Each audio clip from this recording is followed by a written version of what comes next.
Okay, guys. Um, Not really sure on how and where to start with this, but um, there's a lot of things that went down at the tournament that I bowled in today. And not only looking for insight, I guess, maybe not even insight, I'm actually looking for people to share this video and to get everything out in the open and full transparency here. So here we go. This could be a long video, guys. Um, so I bowled in a tournament today, and it was up at Royal Scott in Lansing, Michigan, and it was put on by Josh Page. I was contemplating on dropping names or not, but I think it's the only way to be full transparency and to actually talk about what the heck is going on. So he is the guy that does the 64-man brackets, 64-man challenge, I think is what they're called, on Facebook. And I've only been to 2 events of his. And the first one I felt was ran fair. I didn't see any issue, and that was at Whitmore Lanes. Oh gosh, way before this COVID-19 stuff happened. In fact, I think it was. I shouldn't even say way before. I want to say it was back in like January or February. So today was a kind of a donation type day where half of the 50-50, half of the Lucky Strike stuff, half of the ball raffle was all going to be donated to Royal Scott to help with them through this tough time that these bowling centers are having to do. Great. I don't have an issue with that at all. In fact, that's about the main reason I bowled, is that I figure as us bowlers, that was a way of a very, very peaceful protest, more or less. It was a form of it. I'm sure many people will disagree with me, and I already know people disagree, so that's fine. That's neither here nor there. That was my choice. I love bowling. I love the industry, and which is on why I'm making this video. So it's $60 to get in, and we had like 97 guys there, guys and girls, doesn't matter. And I qualified. I bowled well, qualified well, 745, and we get done. And I'm seated 11th. I'm sorry, I'm seated 10th. I get done with brackets. I get into a few brackets. I get back X amount of dollars, and some conversation started coming up. The guy that is running or putting on the tournament, Josh Page, supposedly shot 799 in qualifying. Very possible. He's not a terrible bowler. I haven't looked up his average, but I'm pretty sure he's around 220, maybe 210. Don't take my word for it, but I know he doesn't have any handicap in these tournaments, and the handicap is based off of 200, so he's at least a 200 average. Very possible to shoot 799. Well, word starts getting around that he's qualified first, and a lot of people on his pair and people around him were like, he didn't bowl that well. Not 799 well. And his last game supposedly was in the 180s. Pretty tough to bowl 799 when you have a sub 200 for your last game. It's pretty tough. Pretty sure it's impossible. So a bunch of guys that were on my pair ended up going up to the counter and getting his recap sheet. He shot 634. That was his score, 634. So after brackets were paid out, they went up to him and said, hey, what's going on here? And his response, quote unquote, I was standing close enough to hear him. He goes, I didn't enter my scores in. I don't know. You are the tournament director. You should know everything. And hence why tournament directors should never bowl in their tournaments. Never, especially tournaments of this size. It makes no sense. makes no sense. And so that's just one of many issues that we're going to cover here. So then we end up going back. He goes back, and they end up changing his third game score to the 181 or 183, whatever it was. Well, what about game 1 and game 2? If you don't change game 1 and game 2, in fact, you have to change game 1 and game 2, because then the brackets are all going to change and everybody's payout is going to be different. So they never ended up changing game 1 and game 2. They only changed his third game. So only the people that were affected on the payouts were whomever he bowled in game 3. So he called everybody back up to the counter that had won bracket money. So I go back up there. He supposedly had a new printout sheet. My amount didn't change, but he still gave me an extra $20. Why? Why are you giving me more money? I didn't earn it. I didn't win another bracket. I was in 5 brackets going into game 3, and I won them all. So that gave me $125. I did not deserve an extra $20. But he was giving everybody an extra $20.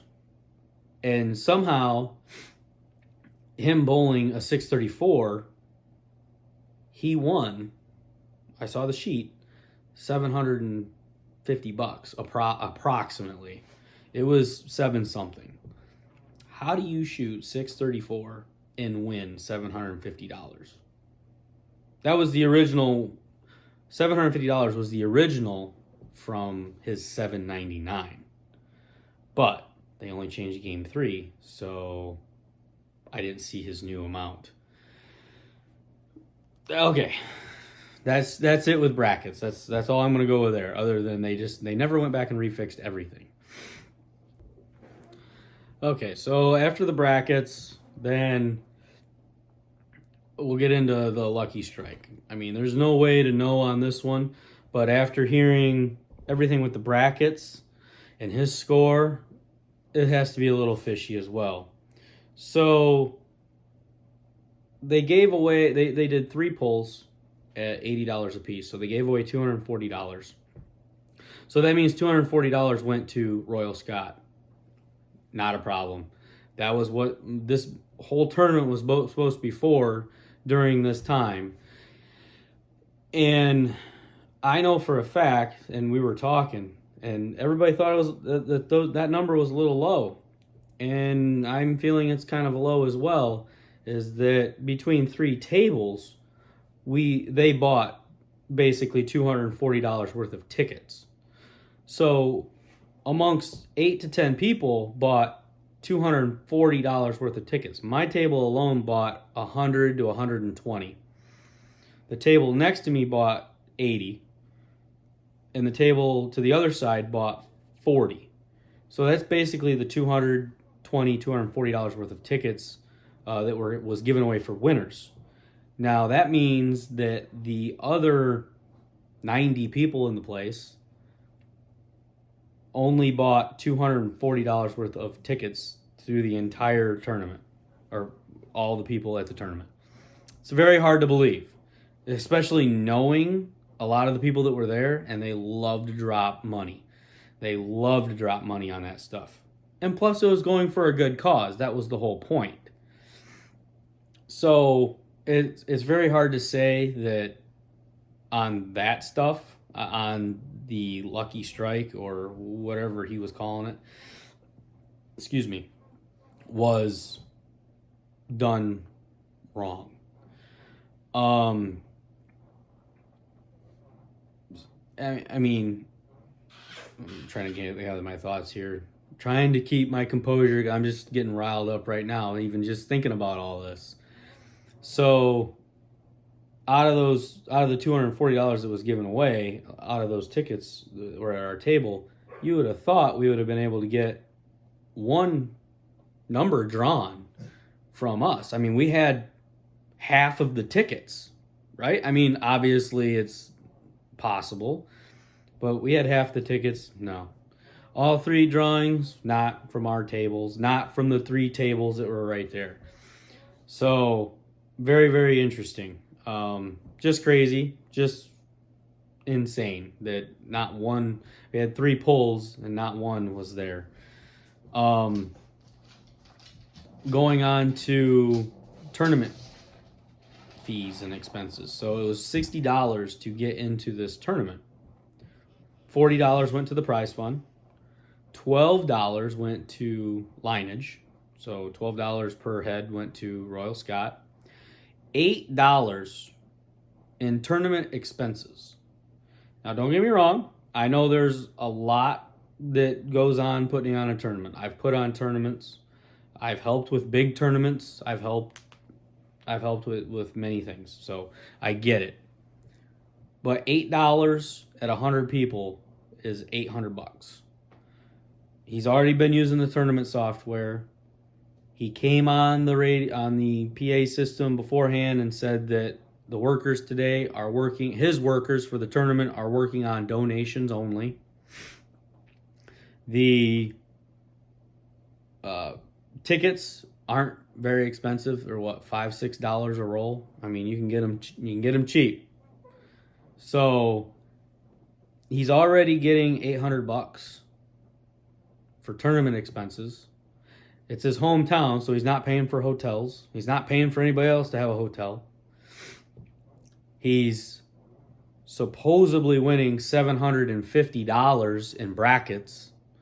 So 8, and we'll just call it 700 just for even keel adding. And so we're at $1,500. That's without him making any money during the tournament with him bowling.